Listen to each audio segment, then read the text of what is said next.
lagi. Jumpa siapa? Jumpa di surga. Peminat-peminat saya di luar sana, terima kasih. Kadang-kadang tak sempat nak ambil gambar. Kadang-kadang datang rumah saya tak ada. Saya rasa satu penghargaan yang paling... Saya takut bila orang... saya minat, saya rasa saya macam berdosa pula. Saya takut tu. Kadang bila orang tu, Cik Mang macam ni, saya kata, jangan. Saya tak ada apa. Yang dipapar itu kerja saya. Penting jujur lah. Jujur? Kita buat kerja satu benda jujur. Bila jujur lain, kejujuran itu je. Dia benda ni jangan sambil lewa. Okey. Jangan sambil lewa, jujur dalam berkarya. Jujur dalam berkarya. Kalau kita jujur, kita ahli syurga. Betul, insyaAllah. Lepas tadi sabar, jujur. Kita Cik Man datang ni memang... dia memberikan kita nasihat. Nasihat dia. Itu nasihat ni. Kemesraan. Dia mesra tu. Ya. Betul? Ayat yang paling mesra.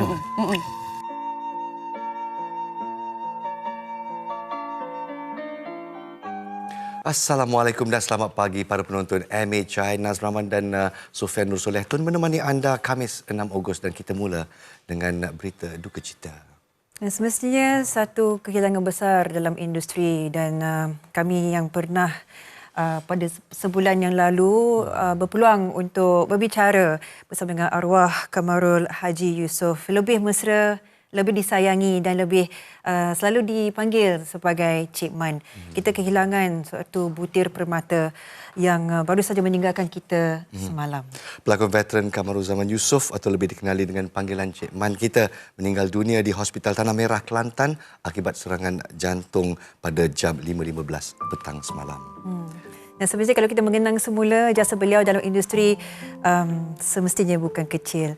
Kalau kita boleh melihat balik antara generasi lama yang mengenalinya sebagai Farouk dalam Gila-Gila Remaja dan generasi seterusnya pula mengenali Cik Man dalam filem Rock dan Rock O. Jadi sangat sedihlah sebenarnya kan. Dalam sentuhan tadi itu kami mampu untuk mendengar intipati pembicaraannya bagaimana beliau arwah sendiri menghargai setiap peminat selama ini telah memberikan, mencurahkan kasih sayang terhadap segala karya Cik Man dan terima kasih kita ucapkan atas segala kebaikan yang dicurahkan oleh arwah. InsyaAllah semoga jenazah Allahyarham Cik Man akan dikebumikan pada pagi ini jam 11 pagi. Jadi mungkin kepada anda yang mengenali beliau berada di Tanah Merah, Kelantan, kita mampu menziarahi pengebumiannya, silakan dengan bacaan Al-Fatihah. Baiklah, kita kehilangan satu permata tapi kita teruskan pengisian kita di MHI pada pagi ini dengan satu berita yang agak baik. Dalam bulan kemerdekaan ini kami di MHI ingin meraihkan bersama anda rakyat Malaysia. Kalau kita menyentuh tentang warisan ni sangat dekatlah dengan hati kita di mana kita akan bakal memeriahkan laman warisan MHI. Program Jom Hidupkan Semula Warisan Kita ini adalah kolaborasi MHI dengan KRT Kampung Tok Langit Bera yang akan berlangsung Sabtu ini 8 Ogos 2026. Jadi jom ramai-ramai kita ke Bera bersama-sama dan kita memberikan satu jemputan bagi anda semua penonton MHI ketika ini. Kalau ada masa terluang mungkin boleh bersama dengan kita di MHI yang akan berada di Bera Sabtu ini. Semestinya Fariha On dan Anim Izzati akan bersama dengan warga-warga di Bera di Pahang dan insya-Allah aktiviti akan bermula sejak pagi lagi 8 pagi kita bertapak di sana dan aktiviti-aktiviti seperti tarik tali, kita ada futsal bukan saja di kawasan biasa, futsal di Bendang tak pernah rasa lagi. Jadi kita ada warisan-warisan seperti batu seremban, siapa nak main 0 point, macam-macam lagi lah. Semuanya dikhaskan atau diutarakan khas untuk anda rakyat Malaysia. Ada perarakan bendera daripada Masjid Kuala Bera ke Laman Padi. Jadi bersama-sama pukul 8 pagi kita pun berarak dengan jalur gemilang kita. Ya, kita hidupkan semula warisan kita dan bukan saja warga Bera, kalau warga kota pun yang mungkin dah lama tak rasa warisan permainan tradisional ni, mungkin ini adalah panggilan khas untuk anda. Seronok, memang seronok. Cakap lagi seronok, kita cerita tentang orang kita. Antara segmen yang saya suka dalam MHI ini dan untuk segmen Orang Malaysia kali ini kita akan memaparkan seni woodburn. Nanti tak, kita selalunya nampak api yang marak selalunya menghapuskan segala-galanya. Tapi di sini api digunakan untuk menghasilkan karya seni yang sangat menarik. Dan kalau anda ingin tahu, seni woodburn atau pyrografi ini dipopularkan oleh dua beradik, iaitu Siti Aminah Kasin dan Siti Hajar Kasin dari Masjid Tanah. Mereka menghasilkan karya seni unik pada permukaan kayu dengan taktik pembakaran terkawal. Dan jom kita saksikan bagaimana proses ini dilakukan dalam bingkisan ini. Saksikan orang Melaka.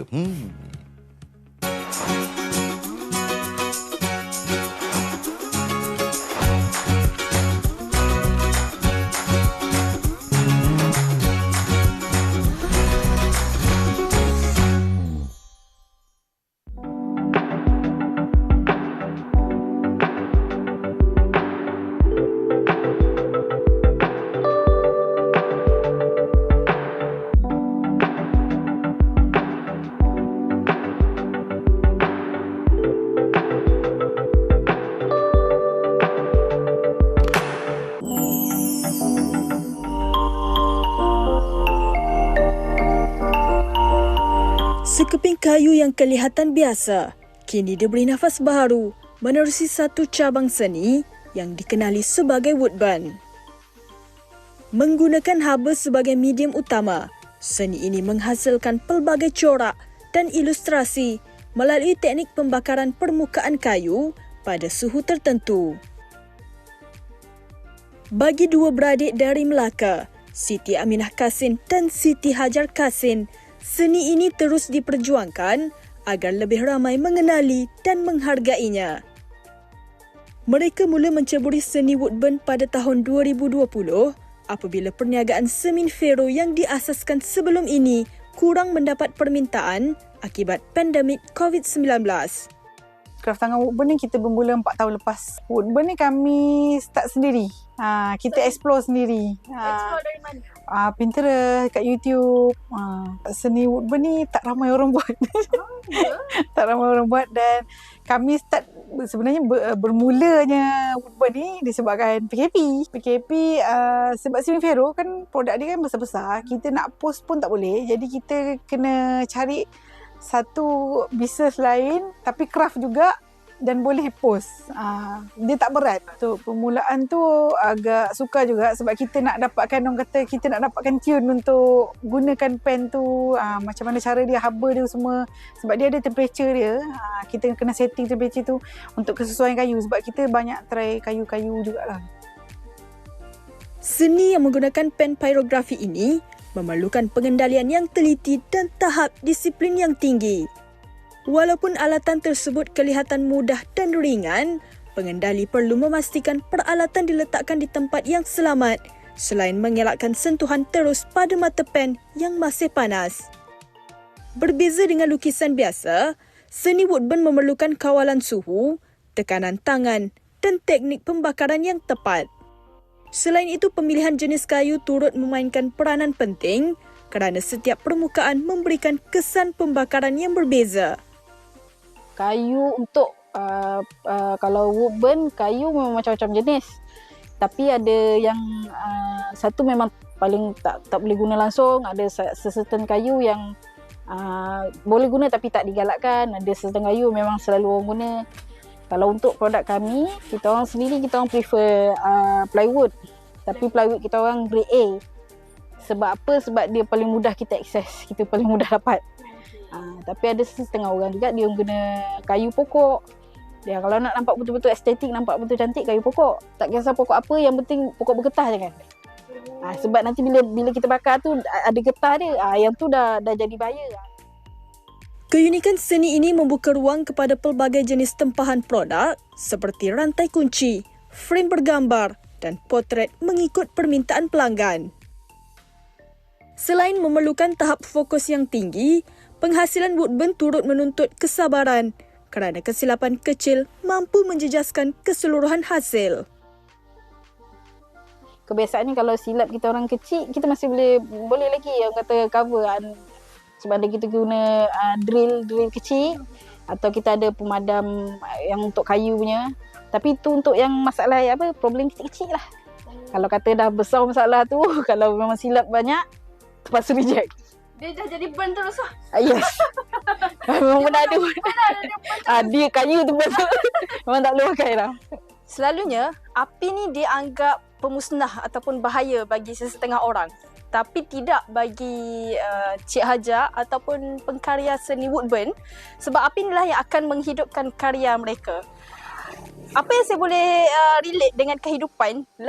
Tiba relate dengan kehidupan kan. Saya buat sendiri ni kan. Bila kita dah buat sendiri lukisan woodburn ni, kita dah tak boleh patah balik dah kalau salah. Macam itulah dalam kehidupan kita. Kalau kita salah buat pilihan, salah percaturan, kita dah tak boleh patah balik dah.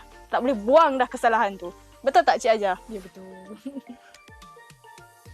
Bagi menyerlahkan lagi hasil karya, sesetengah lukisan turut dipadankan dengan warna seperti cat akrilik atau cat air, sekaligus memberikan dimensi dan karakter yang lebih menarik pada setiap rekaan. Untuk warna, kita ikut produk. Ada sesetengah produk kita rasa macam perlu tambah warna macam ni, kita akan tambah. Kalau rasa macam dah cukup penuh, dah komplit, kita tak tambah. Sebab kita tak nak dia terlampau padat sangat. Kita tak nak orang pandangan orang tu lari daripada woodburn tu punya ukiran. Jadi kita tambah ikut yang sesuai saja kalau dari segi warna lah. Setiap karya yang terhasil menterjemahkan usaha dan ketelitian yang tidak berbelah bahagi. Ini sekaligus mengingatkan kita bahawa nilai sesebuah karya bukan hanya terletak pada hasil akhirnya, tetapi juga pada keindahan proses yang dilalui untuk menciptanya.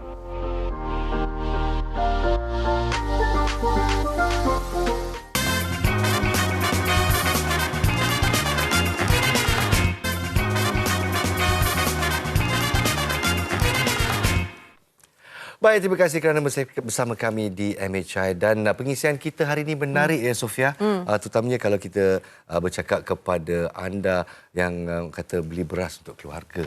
Ya, apabila kita kehilangan kerja kita, menurut statistik yang kami dapat lihat ya, seramai 42,807 individu dilaporkan hilang pekerjaan di Malaysia dari Januari hingga 12 Jun 2026.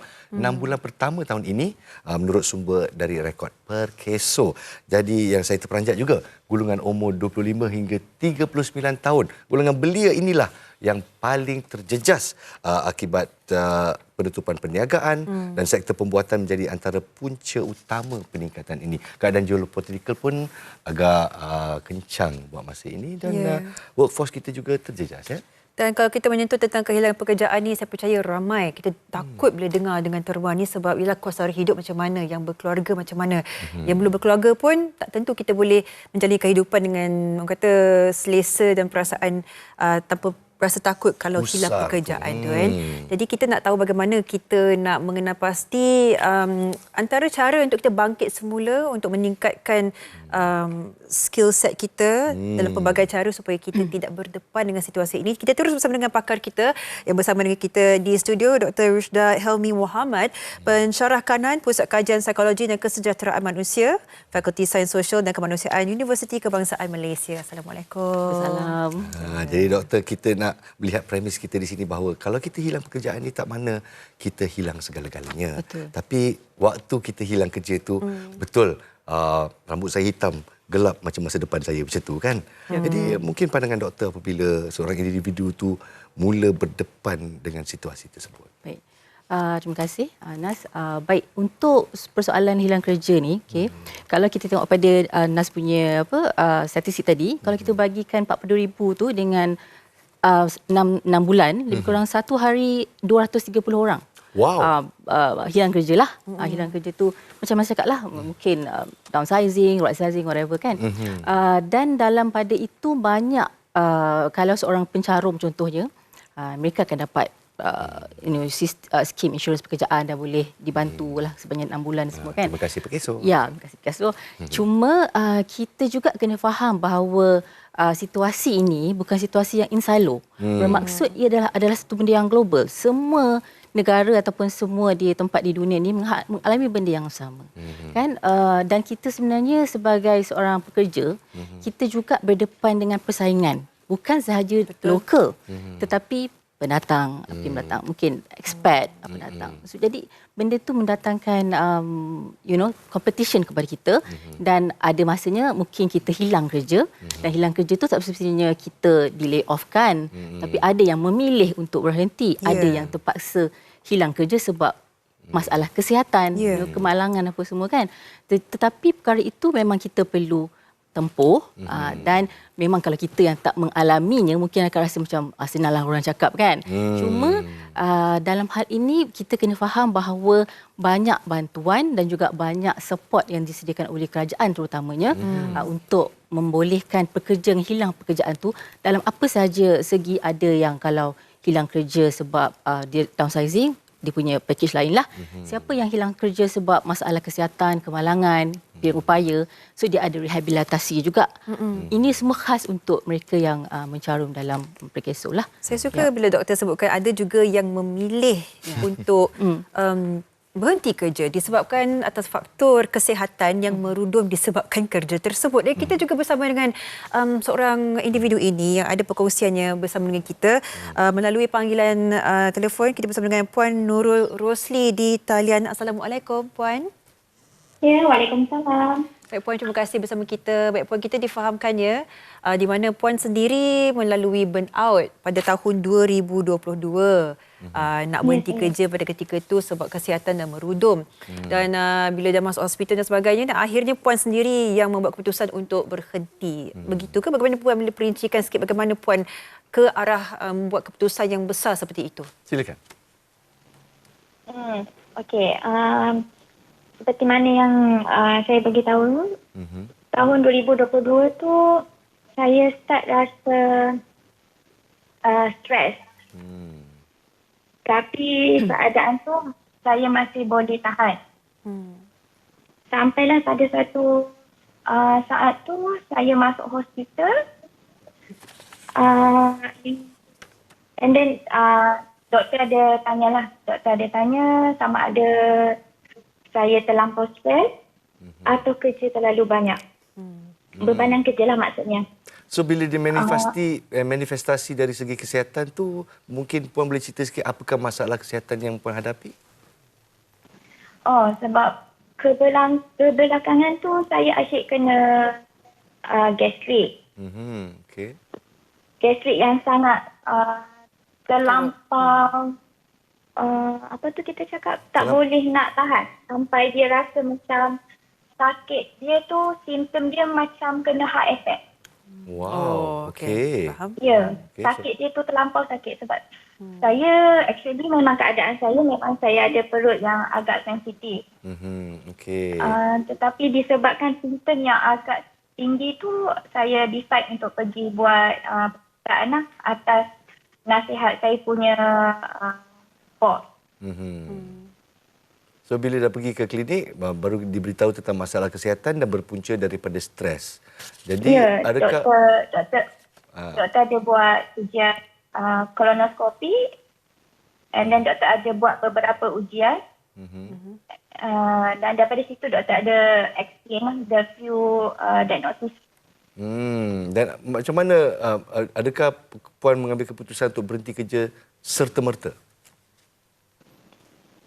Dia sebenarnya bukan serta-merta tau.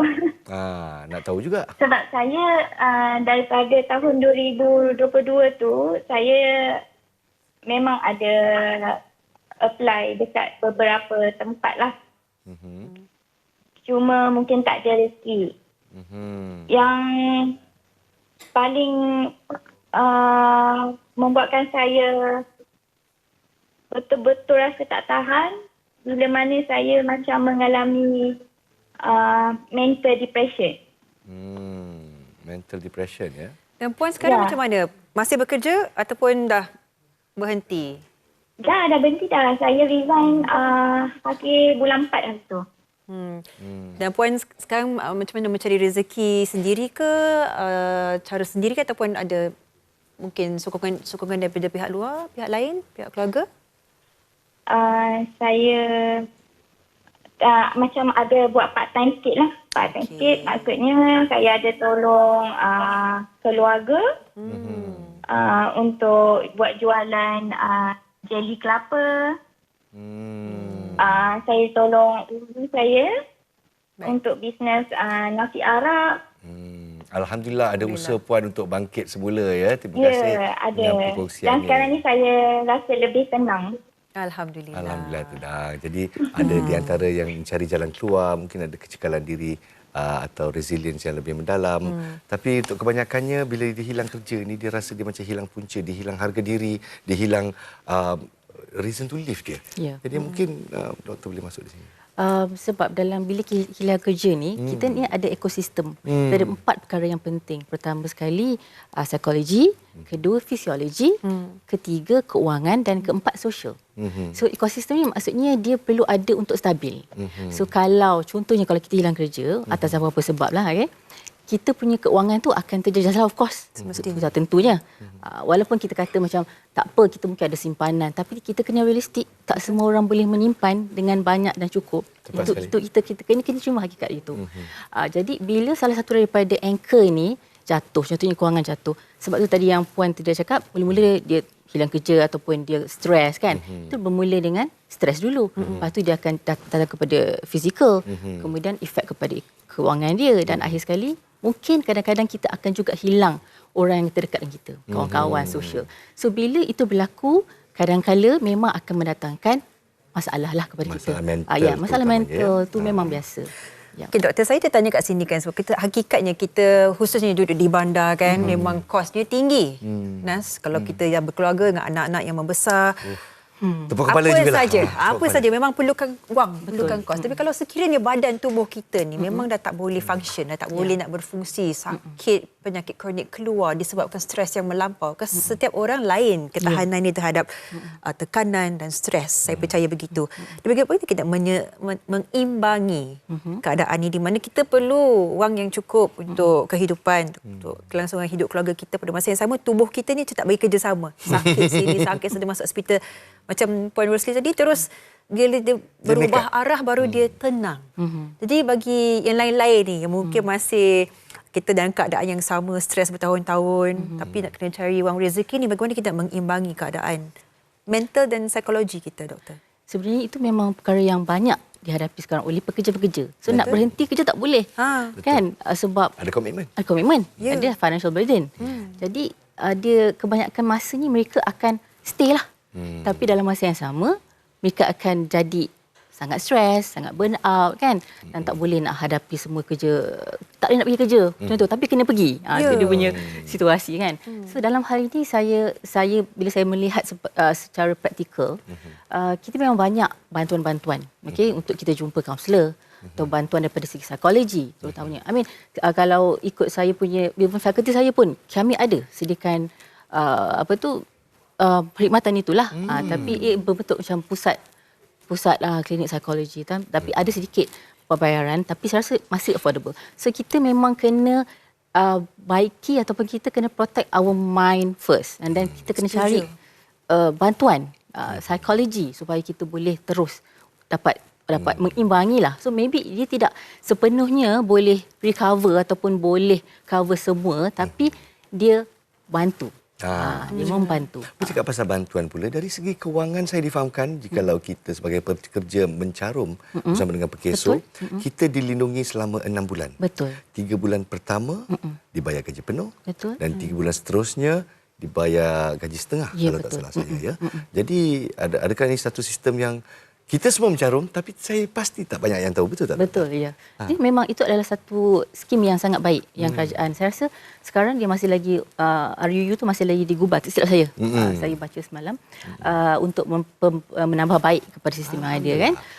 But memang dalam skim itu, memang PKSO sediakan contohnya, dia placement ataupun job replacement ataupun job relocation, job placement, dicuba untuk cari yang paling sesuai dengan kita punya bidang lah. Dan kedua, dia akan bantu, ada juga yang mereka akan bantu untuk tingkatkan skill lah, macam Nas cakap tadi, reskilling, upskilling. So sekarang ni kita punya berdepan dengan AI contohnya kan, mengubah semua landscape kita. Kita punya nature of work berubah. So AI memang akan mendatangkan kesan baik, tapi kita boleh juga mengambil peluang untuk memberikan knowledge yang baru kepada Nafas pelajar-pelajar. barulah Yes, kepada kehidupan. mereka ini supaya mereka lebih marketable, boleh keluar dan dapat peluang yang lebih baik. Dan kita dapat keyakinan diri yang baru juga lah bila Betul. kita timbul Ya, ini kan. ya betul. Kita balik semula kepada Puan Nurul Rosli, di mana beliau berubah arah kerjaya, sekarang lebih kepada orang kata mencari pengalaman baru, berkecimpung dalam perniagaan, kan, membantu keluarga dan sebagainya. Bagi Puan Rosli bagaimana selepas berhenti kerja, saya percaya corporate dulu kan, dan sekarang kini membantu keluarga dengan perniagaan kecil-kecil dan sebagainya. Adakah terdapatnya faktor upskill di situ? Ada perkara lain yang Puan melihat sisi baru yang dah dipelajari setakat ni? Adakah itu memenuhi kepuasan diri, Puan? Setakat ni, ya. Sebabnya saya rasa bila saya berubah arah ni, bila kita keluar out of our comfort zone, saya rasa lebih selesa. Cumanya bukannya saya tak rindu bila bekerja di hospital ketika dahulu. Cumanya mungkin stres tu membuatkan saya rasa saya tak kenal diri saya siapa. Wah, bagus jawapannya gitu. Yang membuatkan diri anda tak kenal diri anda siapa. Jadi kadang-kadang golongan belia ni mungkin menghadapi tekanan sosial. Mana boleh kau berhenti kerja kan? Mana boleh orang yang tak ada kerja ni? Mungkin memberikan impak secara mental kepada anda? Macam mana Nurul? Mental Bila orang lain, bila awak berhenti kerja kan, lepas tu orang kata, awak tak ada kerja sekarang? Lah, hai kesiannya dia kan. Ada tak sokongan atau dorongan daripada keluarga? Ada tak? Mungkin sesuatu yang membina anda atau mungkin sesuatu yang melukakan hati anda? Boleh anda ceritakan? Okey. Sebenarnya support daripada family tu memang ada lah. Cuma dalam masa yang sama, Umi dan Abah saya masih berharap untuk saya kembali bekerja dalam bidang yang saya belajar. Bidang apa tu? Apa tu? Saya bidang farmasi. Bidang farmasi. Awak minat bidang farmasi? Ya, saya memang ambil pelajar farmasi. Tak, saya tanya minat tidak? Minat. Sangat minat. Sangat minat. Jadi minat tu masih ada. Alhamdulillah. Mungkin jalan ini di mana beliau take a break sebentar. Ya, bersama dengan keluarga dan selepas ini mungkin akan kembali ke orang kata kembali ke workforce lah. Workforce yang dipelajari, diingini. Dan bagi doktor sendiri bagaimana? Bagi mereka yang mungkin Rosli, Cik Rosli ni dalam usia masih muda kan? Mungkin bagi mereka yang masih dalam keadaan tersepit, dah berpuluh tahun dah kerja industri ni, nak tukar industri, susah pula nak start over, nak bermula semula. Adakah terdapatnya cadangan untuk kita upskill? Upskill bukan sekadar untuk memberikan sesuatu balik kepada syarikat tersebut, tapi upskill untuk diri kita. Apa yang boleh kita lakukan daripada sudut apa supaya kita mengenali di mana kekuatan kita sebenarnya. Ya, betul. Inilah salah satu aspek kepada creation. Kita create something yang boleh suit dengan kita punya keinginan lah ataupun kita punya keperluan waktu itu. Sebab tak semua orang boleh kerja dekat klinik macam saya tak pasti di farmasi tak pasti kat mana kan. Mungkin dia dah tak boleh kembali kepada tempat kerja atas apa-apa dasar pun atau apa-apa sebab pun.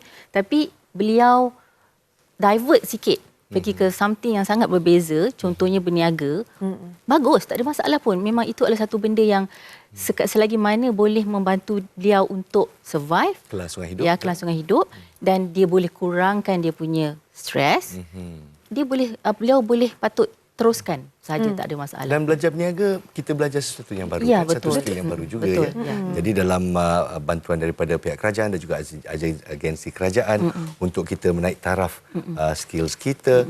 Tapi mungkin apa yang kita nak bawakan di sini adalah apabila kita kata kita kehilangan kerja, tak bermakna kita hilang segala-galanya. Ini mungkin kata anjakan paradigma atau perspektif ya, di mana mungkin ini terjadi kepada saya kerana saya diberi peluang untuk belajar sesuatu yang baru. Saya belajar untuk berdikari, saya belajar untuk menjadi mungkin kalau saya dulu belajar IT kan, Sekarang saya jadi pengacara. Dan tak terfikir dalam 100 tahun saya tak pernah terfikir macam tu. Mana tahu anda juga akan bertemu kejayaan seperti mana Nazrul Rahman. Itu saya tak tahulah. Mungkin Itu pengacara saya tak seterusnya. tahulah. Apa? Doktor, akhir sekali satu nasihat bagi mereka semua di luar sana. Ramai yang mengikat identiti mereka kepada pekerjaan. Ya. Bila dihilang satu pekerjaan itu, dia rasa ibarat dia hilang nilai, hilang maruah, hilang identiti. Aku ni siapa? Ya. Bagaimana kita nak mengenal pasti ini kita adalah diri kita dan tidak mana-mana pun terikat dengan satu pekerjaan, dan ketahui di luar sana ada banyak lagi peluang yang belum diceburi. Nasihat sikit, Doktor, seminit ni. Satu benda yang paling penting bila kita diuji dengan perkara ini, hope, pengharapan. Because pengharapan ni adalah satu benda yang melatih minda kita, kita punya kognitif untuk plan, strategi, benda yang apa yang kita patut lakukan. Because hope ni ialah kita percaya bahawa akan datang satu perkara yang lebih baik, lebih bagus. Akan yang all this set things ni akan berubah, akan pergi. Akan ada yang lebih baik untuk kita. Tu hope tu adalah benda yang kita perlu pegang. Jangan lepaskanlah. So itu adalah satu benda yang kalau tengok kajian memang banyak dicakap pasal. Terima kasih di atas luahan minda Dr. Rushda Hilma Muhammad, Pensyarakan Pusat Kajian Psikologi dan Kesejahteraan Manusia, Fakulti Sains Sosial dan Kemanusiaan Universiti Kebangsaan Malaysia. Mungkin peluang yang baru untuk anda semua kalau hilang pekerjaan, untuk suatu alaf atau perspektif yang baru. InsyaAllah. Terima kasih juga Nurul Nursi yang berada di atas dan berkongsi pengalaman dengan kita juga. Ya? Betul. Semoga Puan Nur Rosli terus kuat di luar sana. Mungkin tak sama dengan bidang dipelajari, tetapi siapa tahu lagi 5 tahun, 10 tahun kejayaan tu bakal menjadi milik anda.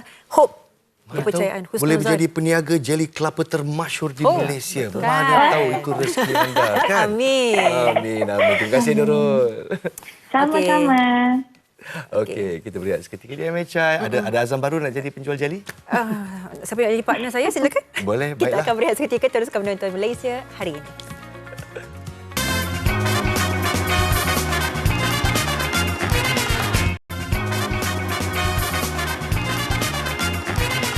Masih menghidupkan pagi anda di Malaysia hari ini, dan kita nak memasuki dalam segmen ini di mana kita nak mengimbau kenangan, sebab saya percaya ramai yang mengenali BH Didik. Saya ingat dulu ada yang guru-guru bawa ke sekolah dalam kelas, jadi semua dapat belajar sama-sama. Inilah dia memori-memori indah, dan terhenti sejak tahun 2020 akibat pandemik, dan kini selepas 6 tahun BH Didik kembali.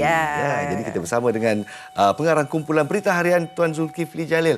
Mesti teruja dengan kembalinya BH Didik. Silakan. Terima kasih kerana MHI memberi ruang kepada kami. BH Didik ni adalah inisiatif berita harian untuk menyediakan bahan ulang kaji latihan kepada pelajar tahun 4 lah. Yang bakal menduduki pentafsiran baru, iaitu matrik pembelajaran tahun 4 lah. Dari inisiatif berita harian ini, kita berharap dapat membolehkan pelajar membuat persediaan secara sistematik dan konsisten lah. Ini merupakan bahan sisipan untuk memberi sokongan kepada ibu bapa di rumah, untuk memurid, untuk anak-anak mereka mengulang kaji lah. Dan juga sebagai latihan terbahan di sekolah lah. Bagus. Sebagai seorang ibu yang anaknya bakal memasuki tahun 4, saya sangat sokong. Tuan Zul, di mana, bila akan diterbitkan dan mengapa diterbitkan pada hari Selasa khususnya, dan perbezaan BH Didik dulu dan sekarang? Ia terbitkan setiap Selasa. Sebenarnya telah diterbitkan baru-baru ni pada 4 Ogos. Kita akan terbitkan dalam 9 siri sehingga 9 siri sehingga 29 September. Satu setiap minggu. Satu setiap minggu. Okey, bagus. Jadi sisipan BH Didik ni bukanlah perkara baru, pasal kita telah terbitkan selama 25 tahun sejak 1995. Wow. Kita sambungkan legasi. Sehinggalah kita terhenti sebentar pada 2020, Mac 2020 kerana pandemik. Waktu itu kalau saudara ingat, waktu itu UPSR pun dibatalkan. Betul. PT3 kemudian sama jugalah. Jadi peperiksaan utama BHDD yang baru dan fokus kandungannya agak lain dulu dan sekarang. Kali ini sasaran kita untuk tahun 4. Berbeza sebelum ni untuk tahun 6. Tahun 6. Dan mata pelajaran yang kita fokus adalah mata pelajaran teras. Bahasa Melayu, Inggeris, sains dan matematik. Wah, 4 subjek teras yang akan diuji pada tahun 4 ini. Jadi saya akan tunjukkan sikit lah. Saya akan kongsi sikit. Bawa sampel. Sampel ni. Mak ayah-ayah sila tolong ini tengok dia. Kita ada format 8 halaman. 90% melibatkan latihan. Dan 10% nota ringkasan sebagai panduan lah. 10% nota ringkasan dan panduan yang dibeli gunakan dalam pembelajaran dalam kelas. Dalam kelas, ya. Dan dikeluarkan seminggu sekali, ya. Ya, betul. Kepada anak-anak dan kepada ibu bapa yang menggunakan inisiatif ini untuk mengajar anak di rumah sangat-sangat bernas. Jadi format dia sama dengan format pembelajaran tahun 4 dan juga format penilaiannya. Ya. Apa yang menarik adalah kita mendapat kerjasama dan penglibatan guru-guru cemerlang dalam 4 mata pelajaran yang saya sebutkan tadi lah. Dan latihan dan dan soalan-soalan yang disertakan adalah berkualiti. Dan berkualiti. Baik. Cik Zulkifli, saya tengok sedikit.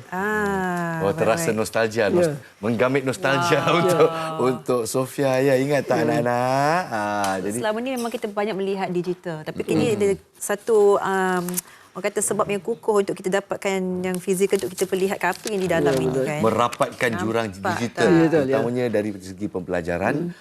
Kalau saya dapat kertas, saya dapat pensel, bila anak-anak bersama-sama tengok benda ni sama-sama, buat sama-sama, ini merupakan satu aktiviti yang sangat bernas. Jadi selain membantu murid, kata akhir daripada Tuan Zulkifli lah, apakah matlamat berita harian melalui pelaksanaan program ini? Yalah, matlamat kita tentulah untuk mendekatkan murid ni, pelajar ni pada satu dunia pembacaan akhbar.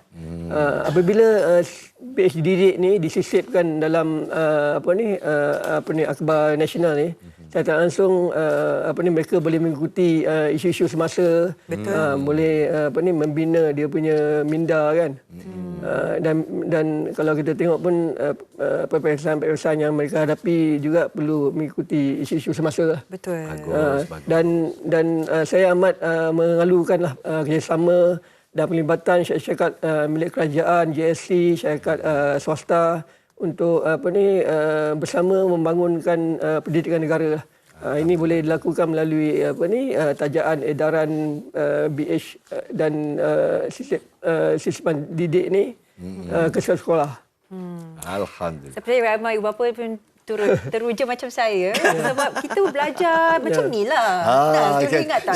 Kita buat latihan lah, kita isi tempat kosong. Tapi ini kita kembalikan, insya-Allah anak-anak kita boleh merasakan dunia sebenar pembelajaran kertas. Kita boleh minggu ke minggu kita menanti, dan kita akan bermula sekali lagi pada tarikh apa, Cik Zul? Baru ni 4 Ogos. Dan kita akan ikuti lagi pada Selasa. Setiap hari Selasa. Setiap Selasa. Jangan lupa naskah BH anda dengan sisipan BHDD setiap hari Selasa. 9 edisi sehingga peperiksaan tahun 4 yang terakhir. Jadi kepada ibu bapa, jangan gusar sangat gundah-gulana kan. Saya faham ini suatu perkembangan yang baru. Tapi seperti Sofia, saya terperanjat ni anak dia tiba-tiba ada peperiksaan untuk satu negara. Jadi kita hadapi dengan cekal dan alhamdulillah. Terima kasih kepada Tuan Zulkifli Jalil, pengalang kumpulan berita harian yang akan terus memantapkan pembelajaran anak muda kita dengan BHDD. Baik, kita berehat seketika dan kepada ibu bapa di luar sana, mulalah beli surat khabar. Kita nak tanya kat luar sana, mesti ada banyak yang kata, surat khabar? Dah lama tak beli surat khabar. Inilah masanya. Kita berehat seketika dan kembali selepas ini. Okey.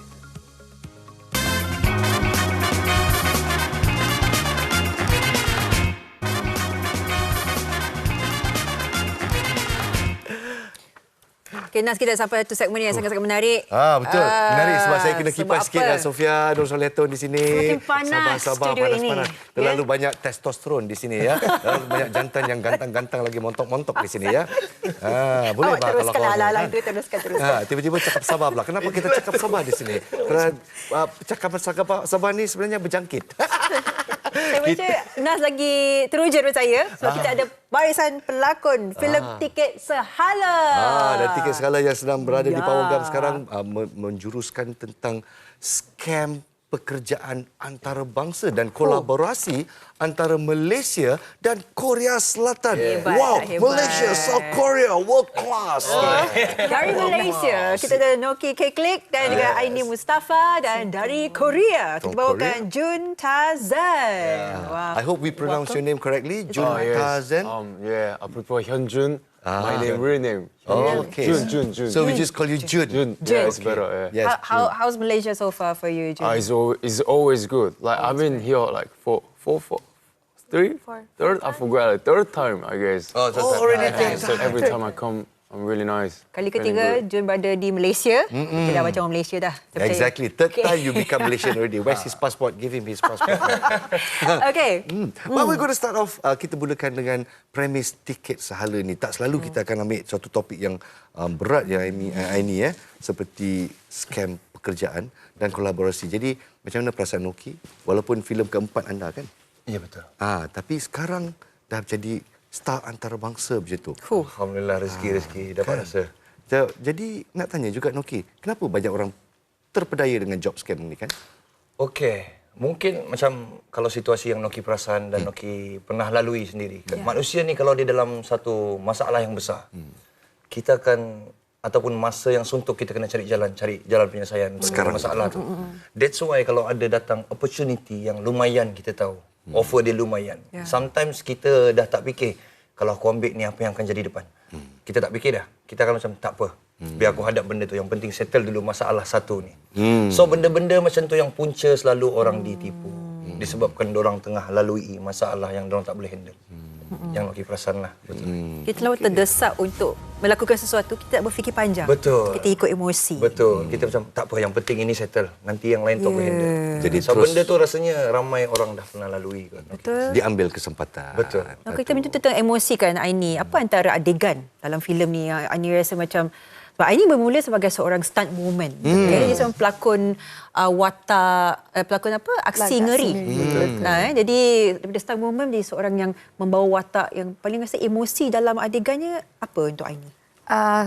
Kalau saya cakap takut terspoiler. Jangan terspoiler. Ada beberapa banyak juga scene yang memerlukan saya emosi lah. Lebih macam kalau melibatkan kekeluargaan ataupun ada yang insan yang saya sayang, lepas tu sesuatu terjadi. Benda-benda macam tu yang memerlukan saya untuk membawa keluar emosi macam sedih. Tapi ini emosi times 10 ni. Sebab kita berada di suatu negara yang jauh. Betul. Dan kita tak ada sandaran, kita tak tahu apa yang akan jadi. So bila kita tengok trailer kat sana, kita tengok your raw emotion tu macam first thing saya fikir, wow, ini pandai berlakon. Wow. Bukan saja lagak ngeri kan. Betul. Ada apa yang riak muka dan perasaan. Jadi mungkin pengalaman anda buat handling this role buat pertama kali, ceritakan watak anda. Okay, jadi Putri ni watak dia ada seorang adik yang dimainkan oleh Zaki Amani dan saya ada ayah, Uncle Hasnur Rahmat. So Putri ni dia daripada keluarga yang bermasalah. Macam dia dengan adik dia, diorang ada jual kopi. Tapi setiap hasil jualan kopi diorang, ayah dia mesti akan ambil. Sebab ayah dia ada berjudi, ayah dia ada hutang. Jadi itu yang menyebabkan Putri dia nak langsaikan hutang ayah dia dan dia nak tolong keluarga dia. Dia nampak satu iklan yang menjanjikan gaji yang lumayan dekat Korea Selatan. Jadi dia pun dalam keadaan yang terdesak di mana kalau dia duduk dekat Malaysia susah untuk dia cari rezeki sebab orang sentiasa ikut dia untuk kejar ayah dia, cari dia juga.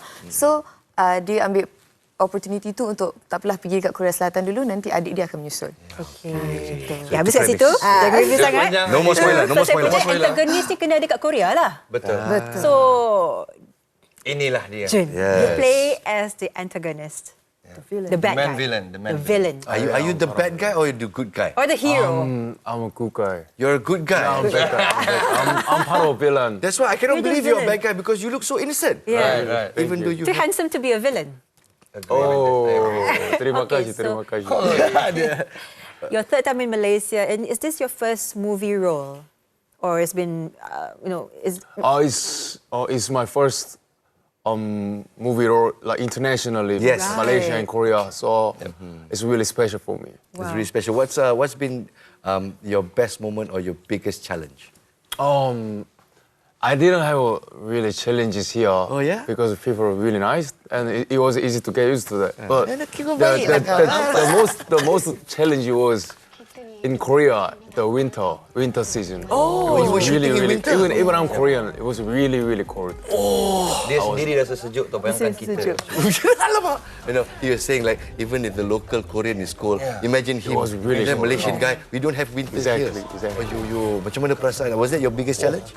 Boleh cakap itulah. Sebab saya rasa macam punca weather tu, itu yang buat kacau everything. Emosi, mentally, physically. Dia sakit semua. And dia nak berdialog muka keras. Kalau korang tengok filem tu pun korang boleh nampak muka tu keras. Berdialog, mulut je goyang tapi sini ni tak goyang ni. Tahan gigil. Gigil yang macam... Tapi director cakap memang boleh lah. Sebab memang tempat tu tempat sejuk. Oh, saya ingat kau pergi Korea kau main cucuk-cucuk. Tak kan? Clean. Sebab sejuk lah. Wow. Okay. So Noki main sebagai watak sebagai hero. Alif. Betul. Okay. Dan macam mana bagi Aini pula nak menyesuaikan diri tu satu cabaran juga kan? Dengan bukan saja berlakon tapi juga ada aksi-aksi ialah kena berlawan dan sebagainya.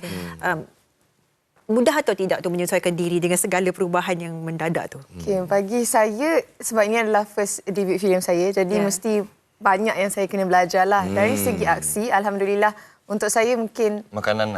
Oh, tak adalah makanan. Tapi macam okey lah, kita boleh buat lah. Saya more kepada preparation terhadap emosi itulah. Saya dapat banyak bantuan, even daripada pelakon sendiri, daripada Noki, Kak Sharifah Sakina, even pelakon Korea, diorang banyak share dengan saya. Macam, apa benda yang lagi saya boleh improve untuk buatkan watak tu nampak lebih natural. Jadi, pertolongan emosi tu kita pun ada acting coach, Abang Mirul yang tolong kita. Jadi itu salah satu preparation yang membantu saya untuk buat watak ni lah. Okay, maybe one question for you, Jun. It's a very serious topic, this job scams that happen in Korea. How true is it to real life in Korea? I would say it's still going on, not even Korea, like in the world, globally. So it's not just the Korean problem, it's just the premise for the movie itself, yeah? And what are your expectations for this collaboration? What do you hope? To be famous in Malaysia? So about the job scamming. Yes. About the movie. From the film, 영화에서. Okay. 그러니까 지금 내가 얼마나 기대하고 있는지. Oh yes, Amy boleh cakap. 아마 희망 그런 거. I hope it goes just. I hope. Yeah, today is Dia memang berdialog Korea. Aini boleh bercakap Korea. Sangat fasih. Pecah tembelang. Wow. So you can speak Korean. Oh, she speaks Korean in the movie as well. How good is her Korean? She has really nice Korean accent. Really? Yes. Wow. So in the movie, she speaks Korean to us. Like, 이렇게 하지 마세요, 뭐 이런 거. And then, like, she speaks, of course, Malaysian with Malaysian accent. Wow. Ini saya memang. That's very impressive. Okay. Akhir sekali, okay, finally, what would you like to say to your Malaysian and Korean fans to watch this movie? Let's go. Yeah. Let's go. Yeah. Anything, man. 이거 한국말로 해야 되나? 네, 한국말로 할 수 있어요. 이 영화가 이제 실제로 일어난 사건이기도 하고, 그래가지고 이 영화를 보면은 좀 이게 되게 말하기 힘든데. 제가 생각해야 돼요. 실제 일어난 영화다 보니까 이제 이 영화 보고 앞으로 이런 일들이 실제로 이제 일어나고 있으니까 좀 더 경각심을 가지고 그런 부분에서 영화를 꼭 봐줬으면 좋겠고, 그리고 이제 한국이랑 말레이시아 첫 이제 콜라보레이션이다 보니까 이제 좀 더 기대가 되고, 그리고 나도 이제 처음으로 이제 인터내셔널 작품이다 보니까 되게 기대되고, 오늘 이제 D-Day다 보니까 긴장되고 행복합니다. Okey. Alright. Kita cuba panjangnya. Okey, jadi movie ni diinspirasikan daripada kisah benar. Jadi diharap semua penonton dapat tengok dan ambil iktibar daripada movie ni lah. Lagipun movie ni adalah kolaborasi antara Malaysia dengan Korea. Jadi Jun harap semua orang akan dapat tengok dan support filem ini. Dan ini juga first produk international dia. Jadi dia harap semua orang boleh datang menonton. Hari ini adalah hari tayangan untuk filem. Betul. Tayangan pertama pada hari ini ya Noki. Dan ekspektasi Noki sendiri dah jadi penari, dah jadi artis kan, dah menang AJL 35. international. Sekarang international superstar. Macam mana apa harapan Noki untuk Okey. Harapan Noki secara jujur sebab Noki tahu macam mana struggle-nya kita orang syuting cerita ni, nak buat cerita ni macam mana. Proses dia sangat-sangat susah, struggle yang kita orang rasa tu nak share pun tak tahu macam mana daripada ayat. So Noki harap sangat korang boleh enjoy tengok cerita Tiket Sehala ni. Hari ni dah start keluar, korang dah boleh purchase tiket online ke atau direct ke panggung wayang pun boleh. Dan make sure korang share feedback korang dekat Threads ataupun TikTok, Instagram, tak kisah mana-mana social media. Yang penting korang share and also share dengan friends and family korang untuk tengok. InsyaAllah. Makasih. Kolaborasi Malaysia dan Korea. Tiket Betul. Sehala. Thank Let's you go. very much. Jun Tazen. Kamsahamnida. Terima Thank you so kasih. much. Sama-sama. Terima kasih Aini Mustafa dan juga Abang Noki Keklik Terima kita. kasih Ya, banyak. coba di Power Gam sekarang. Baiklah. Ya, 6 Ogos memulai hari ini dan bagi anda semua terima kasih bersama kita di MHI dan kita akan bawakan Cat Fashion Week. Ya, perhatian si bulus uji bakat Cat Fashion Week musim kedua kini terbuka dan kalau anda ada kucing yang personality comel, anda boleh hantarkan video kucing anda 1 minit ke kontes@tv3.com.my MY dan juga penyertaan dibuka sehingga 15 Ogos 2026. Runway paling meow villas di Malaysia. Jangan lupa anda juga boleh muat naik di media sosial dengan hashtagnya Cat Fashion Week TV3. Jangan lupa 15 Ogos 2026 penyertaan ditutup sehingga ke sana ya. Ya, dan pastinya esok kita bawakan juga Jumaat ya soal wang dan kita akan memberikan sedikit penekanan untuk kita fahami laporan keuangan peribadi. Ini untuk kita lebih cakap dengan keuangan kita. Jangan buat tak tahu je sebab ni adalah kita plan jangka masa panjang. Jangan lupa pecinta bulus, have a meowless day. Ya. Alhamdulillah. Saya Nas Rahman. Saya Sofia Darul Solihata dan anda jaga diri. Assalamualaikum. Bye.